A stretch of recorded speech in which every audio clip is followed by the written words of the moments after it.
Luke Mayville. How are you? I'm doing great. It's so nice to be with you. It's so nice to have you. Um, you have been an integral part of the initiative process in Idaho in the last several years, and as of late, there are proposals to make the initiative process cross higher thresholds than exist currently. And the initiative process in general is kind of under attack. Now, for your history with this, and again, correct me if I'm wrong, but for your history with this, you led the charge with the Medicaid expansion proposition, which extended, there was essentially a donut hole in who was covered in the state of Idaho. And that expansion covered those people. And that was something that was not popular with legislators, but it was ultimately popular with the people of Idaho because that bill won. I think it was like over 60% of people voted yes for it. Mm-hmm.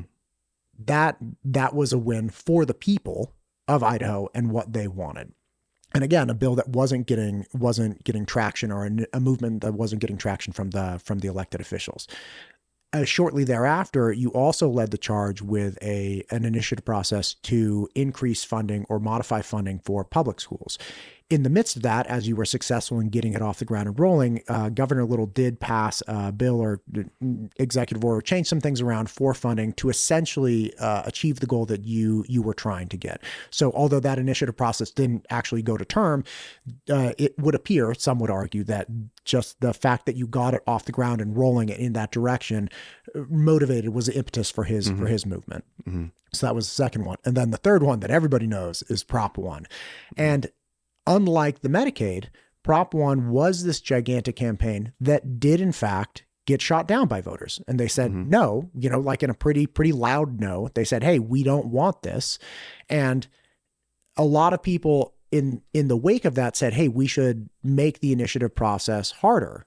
And to me, it seems, and again, I don't know anything about this, but to me, it seems like, okay, well, we had one, it looks like one, and I wasn't here for it, but it looks like we had one initiative, the Medicaid, that was successful.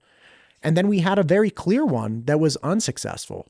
So the mechanism of asking the people what they want and them answering clearly with like very little, it's not like these things passed or failed by like, 0.5%. It's like, no, big yes or a big no. That seems to be like a functional initiative process, which is, we don't have direct democracy for everything, but these things that are not going to get play from the elected officials, perhaps there's a place for those. So that's a big background on who you are. And I wanted you to come in because as of right now, there is a bill proposed to increase the voter threshold for passing a citizen-led initiative from 50% to 60%. So, that's a heavier lift, right? Obviously, you have to get to almost a supermajority of 66%. And it's also not a threshold that elected officials and legislators have to get, like, say, within the House, right? Something passes it, above 50%, not above 60%. So again, I want to talk to you about the initiative process, how you see it functioning in state government, why I presume you think it's important, and what problems we can kind of identify that are trying to be solved. Well, thanks. That's a long intro. I yeah, apologize. no, I know. There's a lot we can do with that. So ever since 2017, as you told, I think you told the story well. I've been a big part of the initiative process here in Idaho. I grew up in North Idaho around Sandpoint area in Sagal, actually. I came together with a few old friends to start this organization, Reclaim Idaho. So you talked about some of my leadership, but it's important to point out, when you look at the tradition of the initiative process, one thing it enables people to do is come together as, groups of engaged citizens and try to take on problems that the legislature, for one reason or another, hasn't been willing or able to solve. And that's very much what we have done. We built an organization. I'm the co-founder of it. I'm currently the executive director of it, but every time we've done one of these initiatives, we've had thousands of people all over the state involved at the volunteer level. And that's really, in some ways, the best of this tradition that goes back almost 100 years in Idaho. We've had the initiative process for over 100 years. It was created in 1912. And the first initiatives, I believe, were in the 1930s. So it took a little time before we had the right, but it was used for the first time in the 30s. And you can just go back over our history, and it's really this proud tradition in Idaho that has not been abused. When you look back over the initiatives that have passed, very few initiatives have ever passed in Idaho. I believe to this day, it's about 15 total that have passed in over 100 years of having the right to do initiatives. So it's been used very sparingly. And as you pointed out, citizen groups can come together if they can overcome these massive hurdles to get the signatures to put an initiative on the ballot. Then the final say then goes to the voters, and it's only if you get a majority of the voters to vote for it that it passes. So as we saw with the last initiative, Prop 1, the voters did not approve of it. So the voters had the last word on that. In some previous initiatives that we did, they had majority support. Clearly with Medicaid expansion, where it actually went all the way to the ballot box and the majority approved. When we talk about proposals like this recent proposal to restrict the initiative process, it seems like a really important question is, what is the problem they're trying to solve? You could imagine if somehow the initiative process was out of control and needed to be reined in. And that's something that I'd love to talk more about, because and also talk with the proponents of these bills. In what respect is the initiative process out of control? In what respect does it need to be reined in? Even if an initiative passes that the legislature believes is a really bad idea, they actually have the power to repeal it. Oh. How does that work?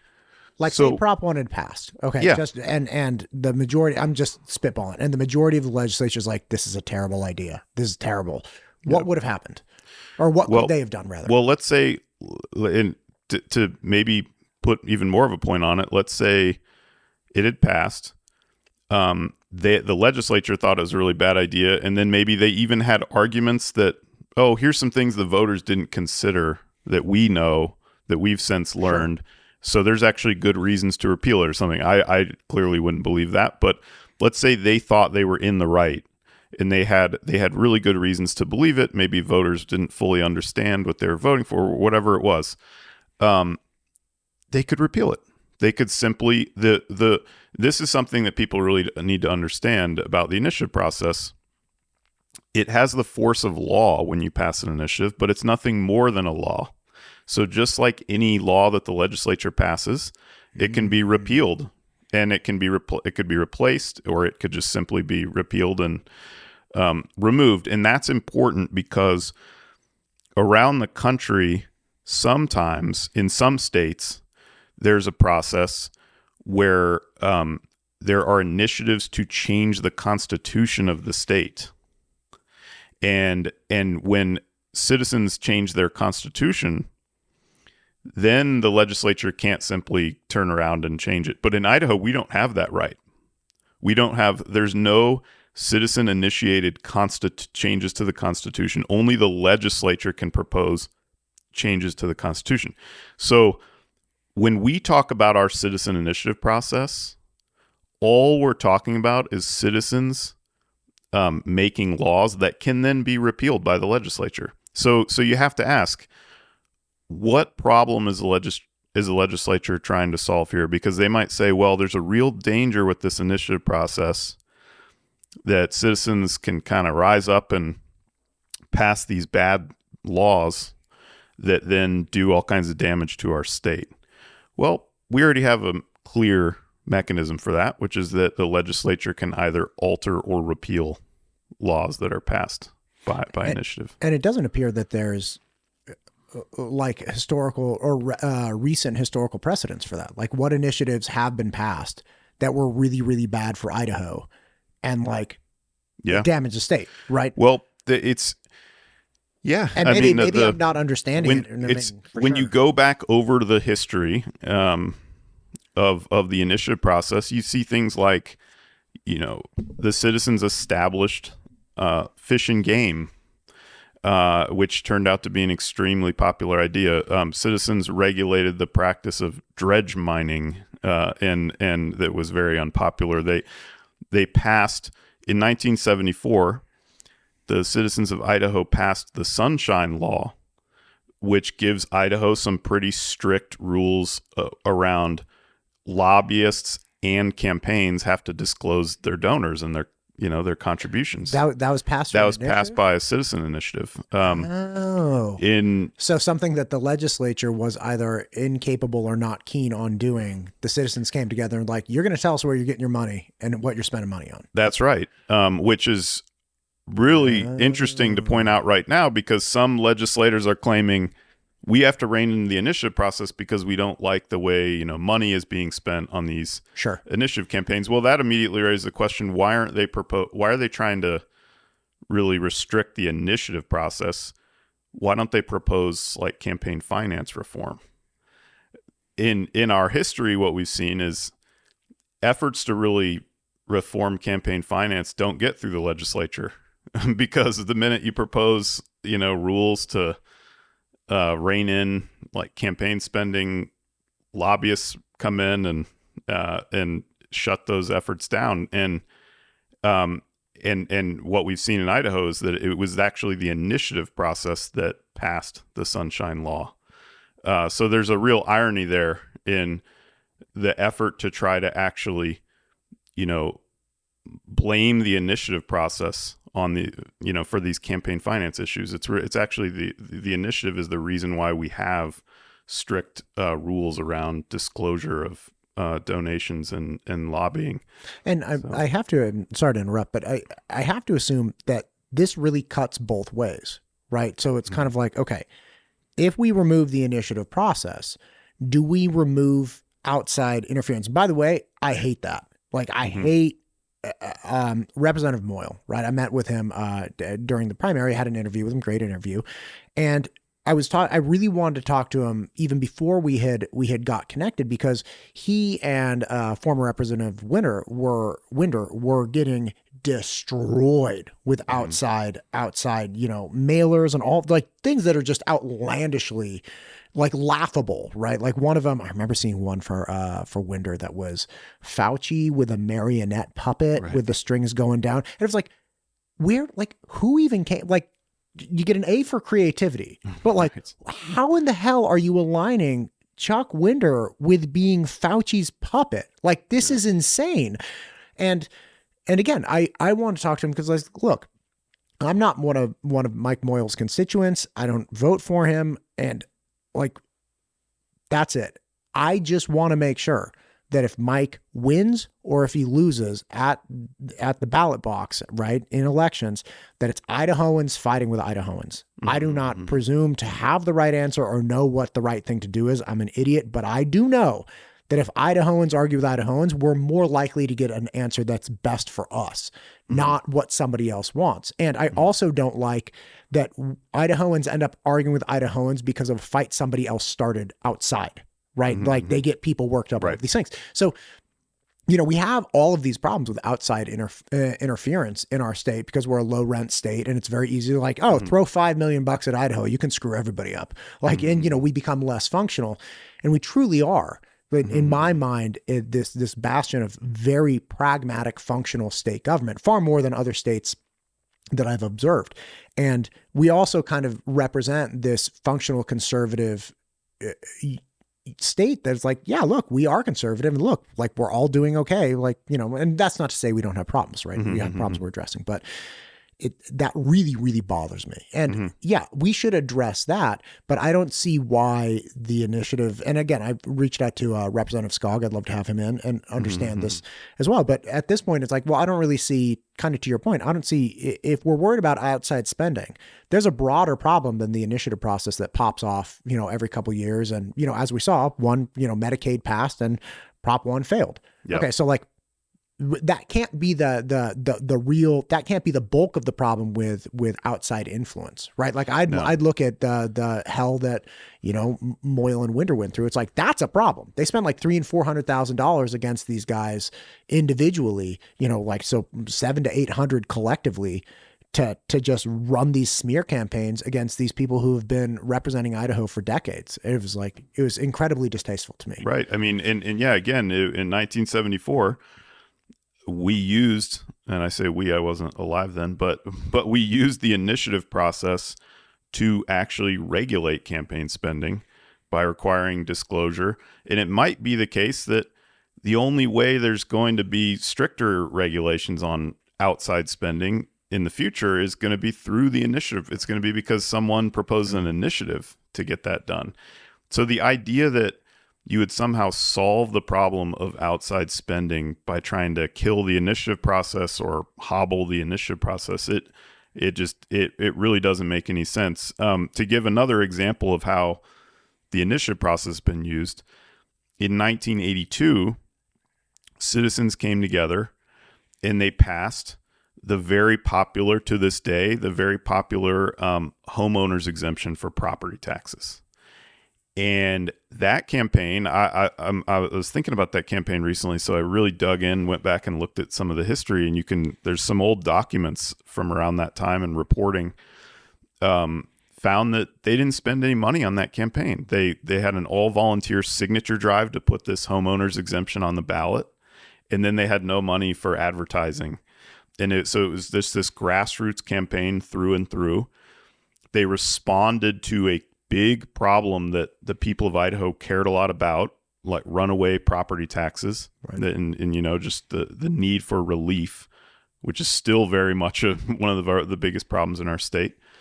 And they put it directly on the ballot when the legislature wasn't willing to do anything, and it passed. And here's an interesting thing about that initiative. The homeowners exemption, it passed with a majority of the vote, over 50% of the vote, but it didn't quite have 60% of the vote. So this recent proposal by Representative Skog to create a 60% threshold on all initiatives where you'd have to get 60% to win, if that had been in place in the 1980s, we wouldn't have property tax relief because it would have been blocked. And it would have been a case of, even though the majority of the people wanted property tax relief and they came up with a plan to get it done, even though the majority voted for it, it still would have been blocked because it wouldn't have got over this 60% threshold. And it's really a case, this is where this recent proposal is so concerning. It takes the power away from the majority. It gives power, if you think about it, it gives power to 41% of the voters to block an initiative, because if you need 60% of the vote to pass an initiative, you're requiring not just a majority, but this super majority of 60%. And that means that, you know, if the opposition can just get to 41%, and, you know, they can kill any initiative. So it's really giving a minority power over the majority, and that's a really concerning thing, right? And if you compare that to just a majority rules platform where you have, you know, like 50 plus 1%, right? In that system, everybody's vote counts as one, right? That's right. But in a 60 to 40, every one of the tractors counts for 1.5. That's right. Because you need a 50% greater tally, and it's like, well, how come we need that 1.5 threshold? That's right.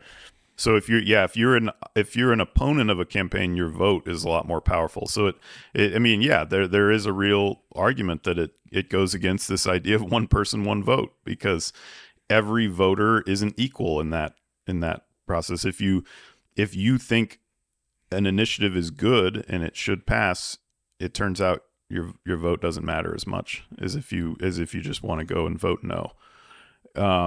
That's a serious concern, and it's also the case. This is something that I think a lot of people aren't aware of when we talk about a 60% threshold on initiatives. There is not a state in the country with a 60% threshold. Now, some will say, in some of the early reporting,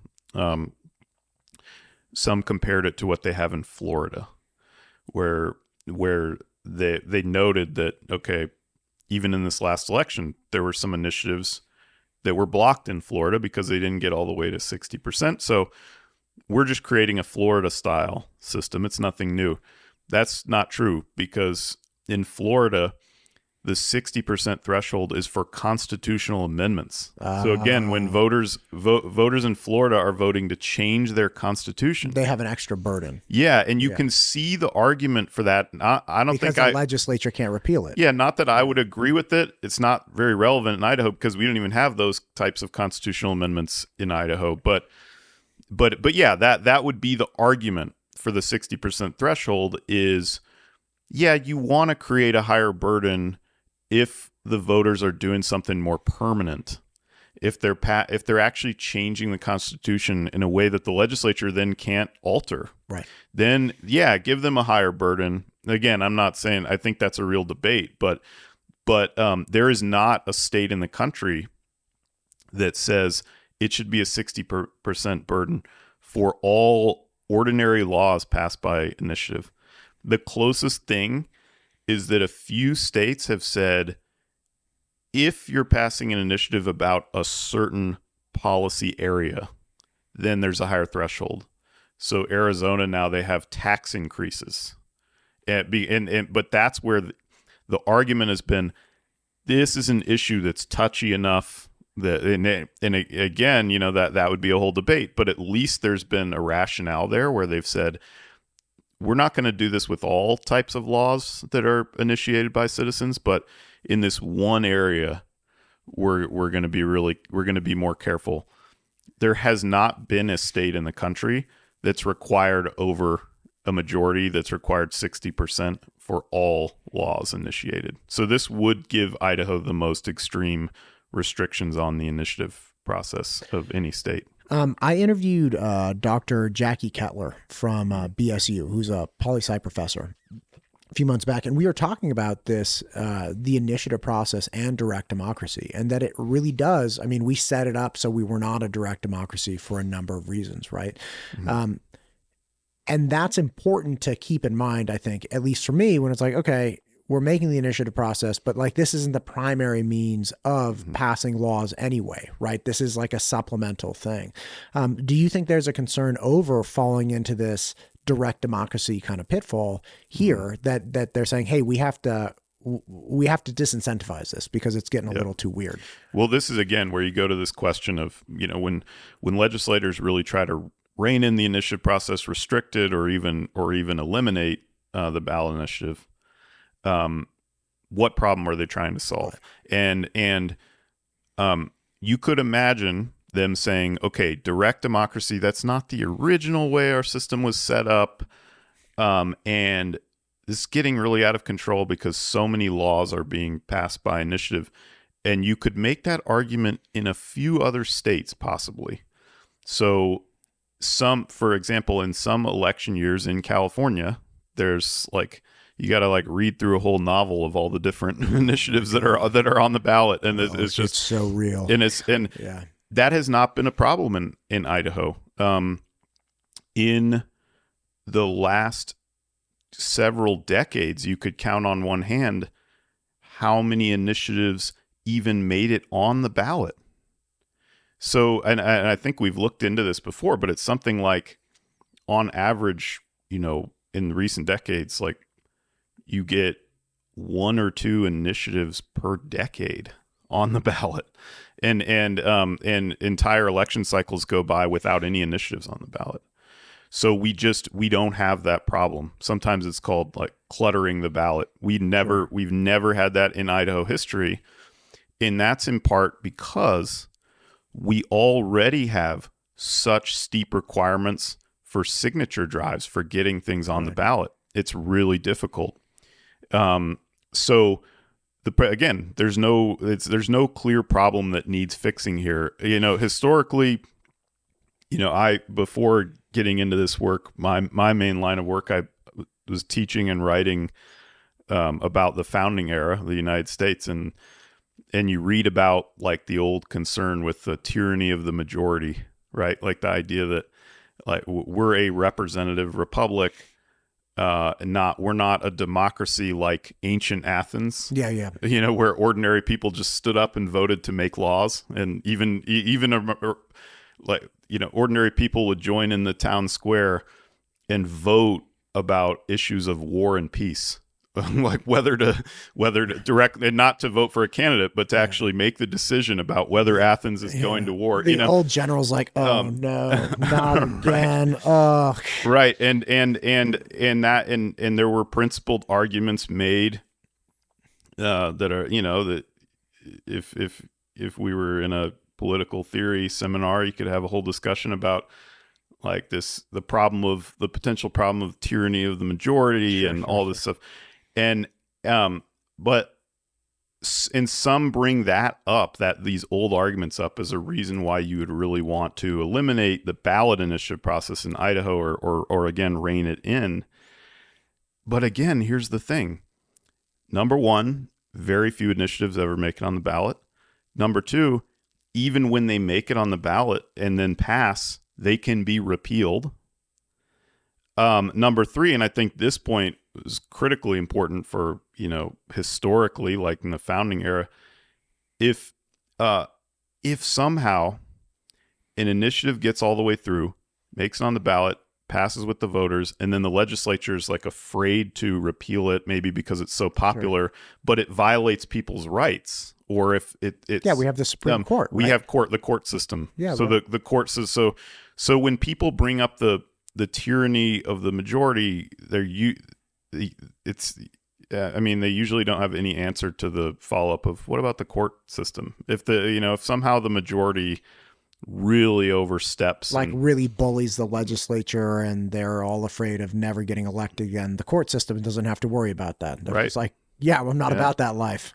And something that we haven't talked about, which is a really important part of the history here, in 2021, the legislature passed a really extreme law that ramped up the signature requirements for getting an initiative on the ballot. And we believed at the time that they were making it so hard that they were basically eliminating the process. Our organization, Reclaim Idaho, joined with some other organizations, we sued over that law in the Idaho Supreme Court. The court unanimously took our side, struck that law down, protected the initiative process. In that ruling, the Idaho Supreme Court said for the first time that the initiative process is a fundamental right of the people of Idaho, which means that it's a right similar to, say, the Second Amendment, or the First Amendment, in the sense that the legislature cannot just impinge on that right without a really good reason. And then we could get more into it's the whole idea of strict scrutiny. But anyway, the court declared the initiative process to be a fundamental right. And in that ruling, they brought up the argument about the tyranny of the majority. And they said that what the legislature here is actually done by basically eliminating the initiative process is they're creating something more like a tyranny of the minority, because they're taking majority rights away. And that is a really important, we have to remember, when you hear worries about direct democracy, let's not throw the baby out with the bathwater, because we're also a country that believes in majority rule. And we've always, whether it's Idaho or the United States, we've always believed that majorities have real legitimacy, and that we don't want to give power over to a tiny group of people, whether that be a group of special interests or an aristocracy or a tiny number of elected officials. We actually do believe that citizens have power, and when citizens come together and form majorities, that should mean something. Man, you bring up a lot of really good points. And again, I got introduced to the initiative process through in my former life in my former state, just by understanding Prop 13. Mm-hmm. and I remember my dad telling me all about it. He grew up in Southern California, and he was saying that Southern California gained popularity so quickly. You had people that, you know, their houses were worth like 4 times what they initially were, bought them for. And the property tax was just skyrocketing. Like the property tax was more than their mortgage. And, you know, you had older people on fixed incomes, and it was this horrible thing. And there was a taxpayer rebellion, essentially, as he put it. And, you know, they got this initiative process and people went for it. And that to this day is one of the great protections that people have in California. Now, we could all say there are problems with Prop 13, right? Like, in local school districts instantaneously said, okay, well, if we can't increase property tax for somebody in the absence of a transaction in a residential setting more than 3%, you know, like when we have more stagnant communities that don't move as much, we're going to strangle the funding out of these schools. And I think to some degree they're right. Though a lot of schools, you know, it goes to the local taxpayer, and they're like, hey, we would like this extra money, right? Like, you have to elect to increase. So even in that, they get to ask for more money, and if the populace agrees, a 50%, you know, plus one, whatever it is, then you get it. And I think that's great. Like, I think people should have a choice in that. And especially with a state like California that has really struggled with astronomical increases in property values in a very short period of time. I was talking to a friend just the other day. Like, he lives in Southern California. He's trying to build some like 1,700 square foot townhouse for like $5 million. Wow. And it's like, he's not happy about it.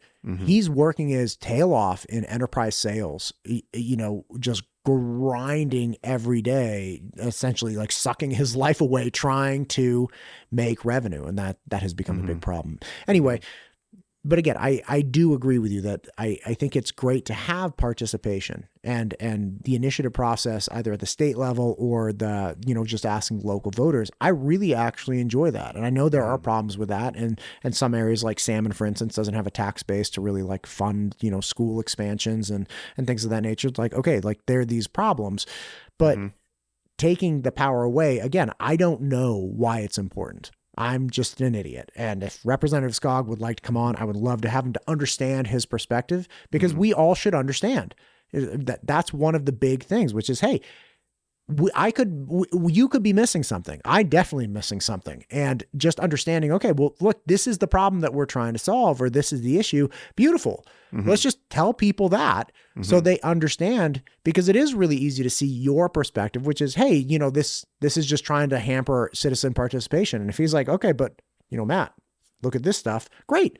Then, like, let's just explain it to us. Explain it to me. Like that, Right. That would be wonderful to hear. Well, and I think one place the conversation should go is, let's make sure that we're not importing too much a California understanding into Idaho, because one of the reasons why people, again, like one of the reasons people are so concerned about the initiative process in California is because there's so many initiatives make it on the ballot there. We don't have that. Again, we don't have that problem in Idaho. And then another reason, and just to let you know, I never heard anybody complain about that. So maybe that's like a political science interesting. talking point. But I never spoke to somebody when we went to the ballot boxes that was like, oh my God, like we all paid attention to them. Okay. Right. The people that so maybe people could handle a few more initiatives on the ballot, but it was just one more thing to consider. Yeah. It's like, okay. But another important thing, and we don't have to get into detail about this, but sometimes the critics of Prop 13, my understanding, like one of the main reasons people are critical of different initiatives in California, whether it's Prop 13 or any other initiative, is that California has rules with their initiative process where it is harder to alter an initiative after it's been passed. And I don't recall the exact rules, but there's some pretty steep hurdles that the legislature would have to overcome in order to alter any citizen initiative. So there is more of a sense that when the voters pass something, it's really locked in. Right. And so therefore, you know, it leads to questions around, okay, shouldn't it be harder to get something passed? And again, that's not an Idaho problem, because in Idaho, we have a really simple system where voters pass something, the legislature decides it's a really bad idea, especially if they think that actually they can persuade the voters that, yeah, this needs to be changed. they can turn around and alter it or repeal it. And there's examples of that in history as well. So again, it's just this challenge to the sponsors of these proposals of what problem are you trying to solve? Because you go one by one through the different answers they have, and it's just not clear. And it leads to the conclusion, from me at least, that here's my suspicion. Is it just about power? Like, is it just them saying, we just don't want the citizens to have this power? And is it, and then the question is, why not? If the power is already so limited, if the power that we're talking about is the power of the citizens to really express their voice on an issue and say, we disagree with where the legislature has gone on this issue, we're changing the law, knowing that the legislature could turn around and repeal it anyway. So given that the initiative process is already so limited, it brings to mind a couple years ago when the legislature was considering a restriction on the initiative process, and a Republican legislator from Eastern Idaho stood up who was against the proposal, who was defending the initiative process. And he said, the big question we need to consider is, how much power do we really need? Do we need it all? Do we deserve to have all the power, or are we at least willing to give the citizens some of it back?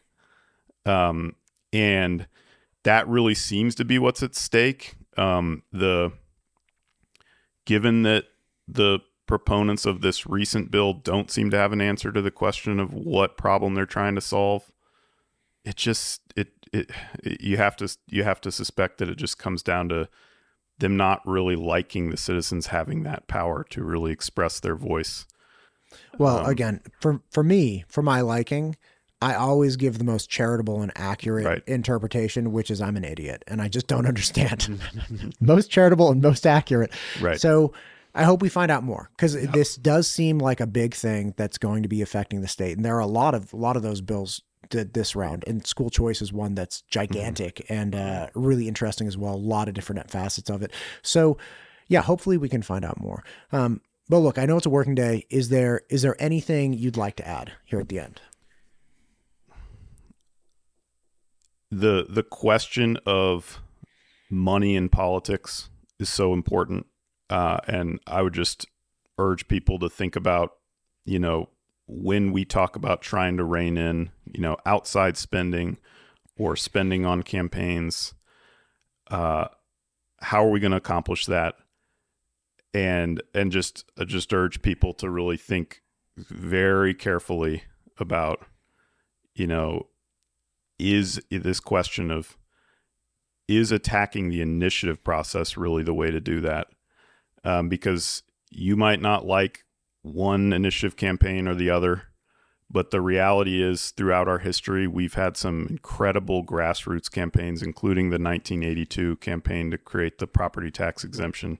That campaign had no money. And this bill being proposed would have blocked that campaign just as well as any other campaign. So there's a real danger here of beating up on the little guy and not just punishing the initiatives that you don't like, but punishing all citizen initiatives. And that's something that we need to think really hard about before we change this law that's been such an important part of our political process for over a century. I appreciate you, Luke Mayville. Thank you for coming in today. Let's do it again. Let's keep the conversation going. Thanks so much, Matt. Will do. See you next time. All right.